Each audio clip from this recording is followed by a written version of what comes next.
Now I'm going to show you how to use the copy and paste feature. And I'm going to start off by showing you how to use it to copy and paste some text. Later on we'll do some slightly more fancy things, but we'll start with the easy stuff. So since I want to copy and paste some text, I'm going to open up the program WordPad. Although the same method of copying and pasting works in all sorts of other things, in Microsoft Word, OpenOffice, or even emails. But I'm going to start with WordPad. So I've started up the program, and this is how WordPad looks if you're using Windows Vista. If you've got Windows XP, it'll be very similar, with slightly different colours. But if you're using Windows 7, it will look like this instead. I know it looks quite different, but it does do all the same things, and the things I'm about to show you work in the same way.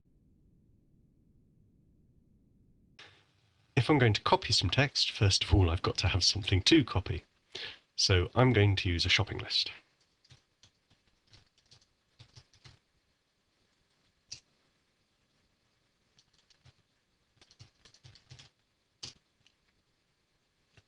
Now suppose the next thing on my list is 1 tin of pineapple.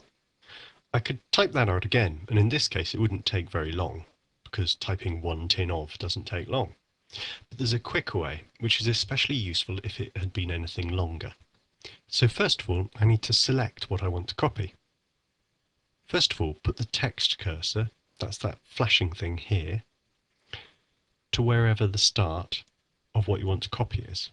You can either do that using the cursor keys, which are the arrow keys on the keyboard, or by pointing with the mouse and clicking once. Then hold down the Shift key on the keyboard and press the right-hand cursor key until you get to the end of what you want to copy. If you've got lots to copy, you can make it a bit faster by holding down the Control key as well, and then every time you press the cursor key it copies an entire word rather than just one letter. Or you can select the text in this way. I'll show you it in Windows XP, but it works the same way in Windows Vista. Put the mouse at the end of it, click, drag it to the left while still holding down the mouse button, and then let go of the mouse so that it's highlighted in blue like this. Either way, you should now have highlighted the bit of text that you want to copy. Now you need to tell the computer to copy it. One way, which you can do in a lot of programs, is to go to the Edit menu and click on Copy here. I'm not going to do it that way because I want to show you another way. In Windows 7 you won't have an Edit menu, but there are several other ways. Probably the easiest is to right-click on what you've selected, that's just click with the right-hand mouse button, and in this little pop-up menu select Copy. Or if you like, you can just hold down Control on the keyboard and tap the letter C for copy. If you're using copy and paste a lot, that's the quickest way, once you've got into the hang of it. Or in Windows 7, you can just click on the Copy button, which looks like this.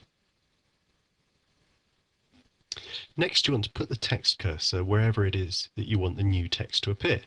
So you can just click with the mouse, or again you could use the cursor keys on the keyboard. And now you want to select Paste.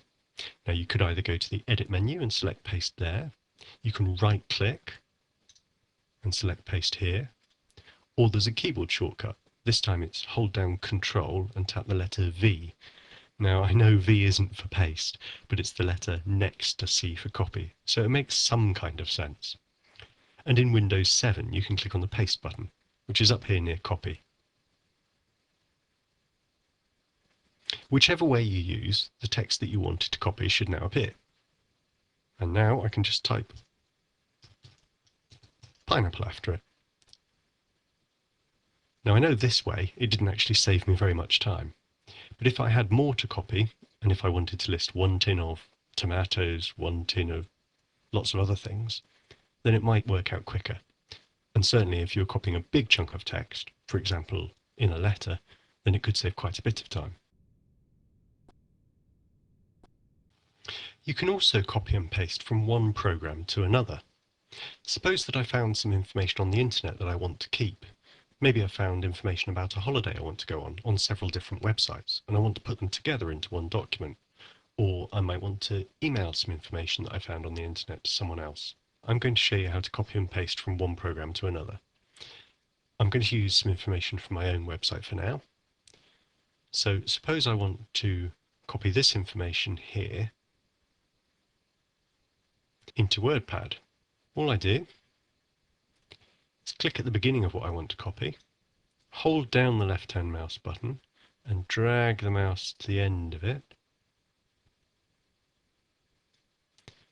and then let go once I get to the end of it. That's selected the text I want, so now I want to copy it. Again, there's various methods you can use. You can either use the keyboard shortcut, which is hold down Control and tap C, or you can right click with the mouse and select copy, or if you've got a file menu, you can use that. I'm going to use the right hand mouse button, and I select copy from this list. And there we go, the computer will now remember that chunk of text. So I now go into WordPad. I've already opened it up, so I've got a button down here on the taskbar. But if you haven't, now you could go back into the Start menu and open it up afresh. But if you have Windows 7, the taskbar won't actually say the word WordPad, it'll just have the WordPad icon, which looks like this. Either way, click on that button and you'll get the WordPad window. And then just put the text cursor wherever you want the text to come out. Again, either using the cursor keys or just by clicking with the mouse button. Or if you just want the text right at the beginning, it's probably already at the right place. And select paste. Just as we did before, you can either go through the edit menu or use Control and V on the keyboard, right click and choose paste, or if you're using Windows 7, use the paste button up the top. I'm going to right click and select paste. And there we go. And now I want to show you one last thing. It's not just text you can also copy pictures. So I'm going to show you how to copy something from Paint. First of all, I'll start up the Paint program. I've got a shortcut on the desktop, so I could just double click on that. Or you can go to the Start menu, All Programs, Accessories, and Paint here.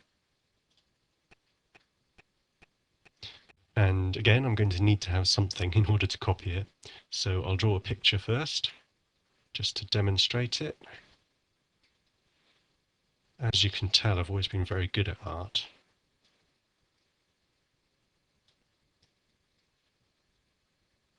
So there you are, that's my house. I hope you can tell that. In order to select a picture, or a part of the picture, in order to copy it, use this tool. You can tell it's the right one because if you point the mouse at it and wait for a second, a little box pops up saying select. So you click on that one. By the way, if you're using Windows 7, the screen will look a bit different from this because the select tool is in a different place. Here's what it looks like in Windows 7. But back to Windows Vista, I'll show you how to actually use it. So I've chosen the select tool by clicking on it once with the left-hand mouse button. And the cursor changes to this target cursor instead of the arrow. And to use this, click on the picture in the top left-hand corner of what you want to select, hold down the left-hand mouse button, and drag to the opposite corner. Then once you've got there, let go of the mouse button. It doesn't matter if you've got a bit of white space around the picture, it'll just copy that as well. That's now selected, so that's a bit like when we highlighted the text that we wanted to copy, but it isn't actually copied yet. So to do that, you need to select copy. And as before, you can right click and select copy from this menu that pops out. Now that that's copied, you can paste it. I could paste it into Paint and then move it wherever I want to have two houses next to each other. Or you could paste it into a different program. Suppose I want to paste it into WordPad. First of all, I'll have to open WordPad. So I go to the Start menu and select WordPad from here. And again, you either go to the Edit menu or right click and choose Paste. And there you go.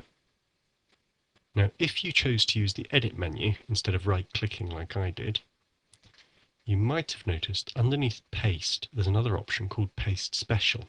And if I click on that one, it lets you choose what kind of thing it is that you're pasting. And sometimes, if you use this option and tell it what it is, it'll work better. As you saw, this time when we did it, it worked anyway. But sometimes coming this way and telling it that it's a picture by clicking on it and then clicking OK will work better than just selecting paste.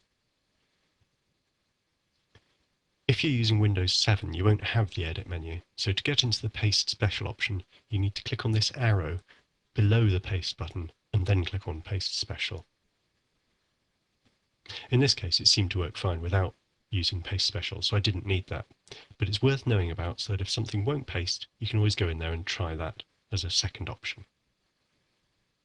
And although I've only pasted the picture in here, I could now go ahead and put some writing underneath it, or even add the picture to a letter I'd already typed. So you could send letters to your friends with photographs right in the letter. By the way, don't worry, the picture hasn't disappeared, it's just gone off the top of the screen because I got to the bottom of it. If I stretch the window, like I showed you how to do before, it'll reappear again.